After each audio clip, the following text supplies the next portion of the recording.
रात की हवा भारी लग रही थी। अमित अपनी कार चला रहा था। रास्ता एकदम सुनसान था। चारों तरफ से अंधेरा दबा रहा था। ऊंचे ऊंचे पेड़ खाली सड़क के किनारे खड़े थे। उनकी टहनियां कंकाल की उंगलियों जैसी लग रही थी। उसे एक अजीब सी बेचैनी महसूस होने लगी। उसकी रीढ़ की हड्डी में एक कंपी सी दौड़ गई। वो बस चाहता था कि ये सफर जल्दी खत्म हो। उसे घर की सेफ्टी की बहुत याद आ रही थी। उसने स्टीयरिंग व्हील को और कसकर पकड़ लिया। उसकी उंगलियों के जोड़ सफेद पड़ गए थे। सिर्फ कार के इंजन की आवाज आ रही थी। वो फिलहाल एक लय में चल रहा था, लेकिन बाहर की खामोशी कान फाड़ देने वाली थी। झींगुरों की भी आवाज नहीं थी, ना ही उल्लू रात की अपनी आवाजें निकाल रहे थे। ये एक अननेचुरल इंतजार करने वाली खामोशी थी।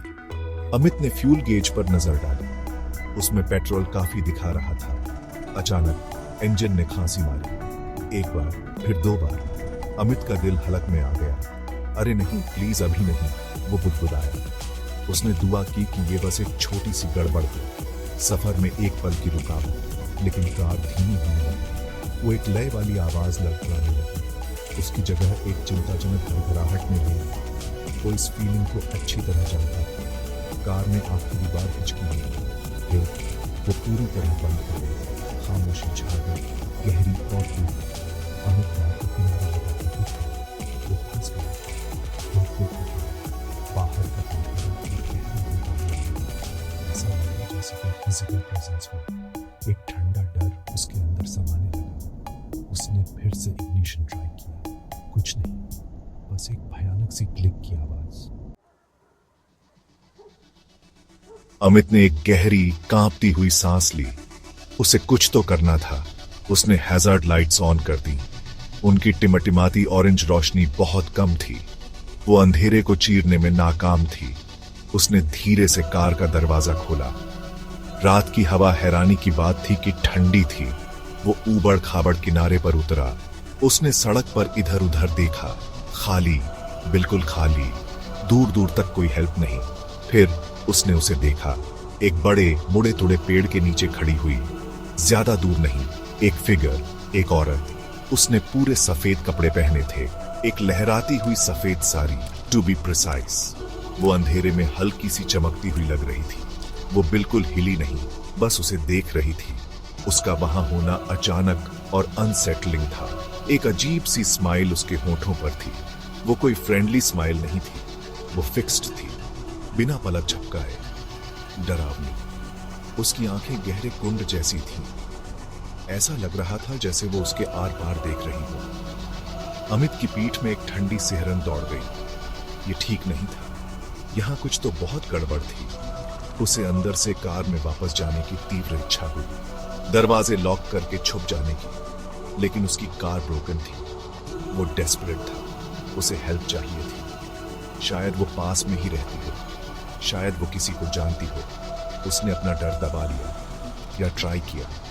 उसने हिचकिचाते हुए एक कदम उसकी तरफ बढ़ाया, फिर दूसरा। एक्सक्यूज मी, उसने आवाज लगाई। उसकी आवाज उसे खुद भी कमजोर लगी। Can you help me please? वो औरत हिली नहीं। उसने बस अपना सिर हल्का सा टेढ़ा किया। उसकी अजीब स्माइल वैसी ही बनी रही। मेरी कार खराब हो गई है, अमित ने बताया। उसकी आवाज थोड़ी कांप रही थी। फिर वो बोली। उसकी आवाज सॉफ्ट थी, बहुत सॉफ्ट, लेकिन वो ठंडी थी, बर्फ जैसी। एक गांव है, उसने कहा, ज्यादा दूर नहीं, आओ। उसने इशारा किया। अमित एक पल के लिए हिचकिचाया। उसकी हर अंदरूनी आवाज उसे भागने के लिए चीख रही थी, लेकिन वो भागकर जाता भी कहां। चारों तरफ अंधेरा था। ना चाहते हुए भी उसने हां में सिर हिलाया। वो चलने लगे। वो औरत चलने से ज्यादा सरक रही थी। उसकी सफेद सारी खामोशी में फुसफुसा रही थी। उसने उससे क्वेश्चंस पूछना शुरू किया, उसकी लाइफ के बारे में, उसके वर्क के बारे में। उसके क्वेश्चंस और पर्सनल होते गए। उसने उसकी फैमिली के बारे में पूछा। उसने उसके फियर्स के बारे में पूछा। उसने उसके डीपेस्ट सीक्रेट्स के बारे में पूछा। ऐसी बातें जो कोई स्ट्रेंजर नहीं पूछता। उसकी आवाज का टोन कभी नहीं बदला। Always soft, always chillingly cold. Amit को और ज्यादा अनकंफर्टेबल महसूस होने लगा। उसके आसपास की हवा और ठंडी होती जा रही थी। वो चाहता था कि ये वॉक जल्दी खत्म हो। क्विकली उसे आगे हल्की रोशनी दिखाई दे रही थी। गांव, उसने उम्मीद की। उसके अंदर राहत की एक छोटी सी उम्मीद जगी। जल्द ही वो उससे दूर हो जाएगी। उसने कुछ कहने के लिए बोला। डर के बावजूद उसे थैंक यू कहने, लेकिन वो वहां नहीं थी। वो गायब हो चुकी थी पूरी तरह से हवा में। वो अंधेरे रास्ते पर अकेला था। अमित एक पल के लिए सन्न रह गया। शॉक, डिसबिलीफ, फिर बढ़ती हुई पैनिक। वो कहां चली गई, कैसे? उसने पता लगाने के लिए इंतजार नहीं किया। वो भागा। वो गांव की लाइट्स की तरफ भागा। उसका दिल जोर जोर से उसकी पसलियों से टकरा रहा था। वो लड़खड़ाता हुआ छोटे से सोते हुए गांव में पहुंचा। उसने एक खिड़की में हल्की रोशनी देखी। उसने बेताबी से दरवाजा पीटा। एक बूढ़े आदमी ने दरवाजा खोला। वो नींद में लग रहा था, फिर कंसर्न्ड हो गया। अमित ने हांफते हुए अपनी स्टोरी सुनाई। कार के बारे में, अंधेरी सड़क के बारे में, सफेद साड़ी वाली औरत के बारे में, उसके अजीब क्वेश्चंस, उसका गायब हो जाना। बूढ़े आदमी ने ध्यान से सुना। उसका चेहरा गंभीर हो गया। उसकी आंखों में एक जानी पहचानी उदासी भर गई। उसने धीरे से सिर हिलाया, जैसे उसे यह सब पता हो। जिस औरत को तुमने देखा, बूढ़े आदमी ने कहना शुरू किया। उसकी आवाज धीमी और गंभीर थी। वो अब इस वर्ल्ड की नहीं है। उसने बताया कि कई साल पहले एक जवान औरत मर गई थी, एक ट्रैजिक एक्सीडेंट में, उसी सड़क पर।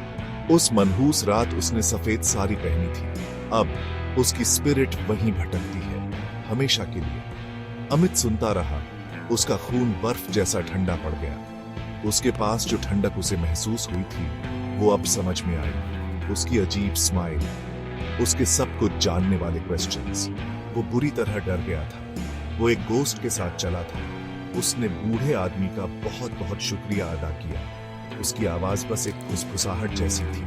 वो गांव में नहीं रुका। वो वहां से भागा, उस शापित जगह से दूर। उसने तब कसम खाई कि वो उस सड़क का इस्तेमाल फिर कभी नहीं करेगा, अपनी पूरी लाइफ में कभी नहीं।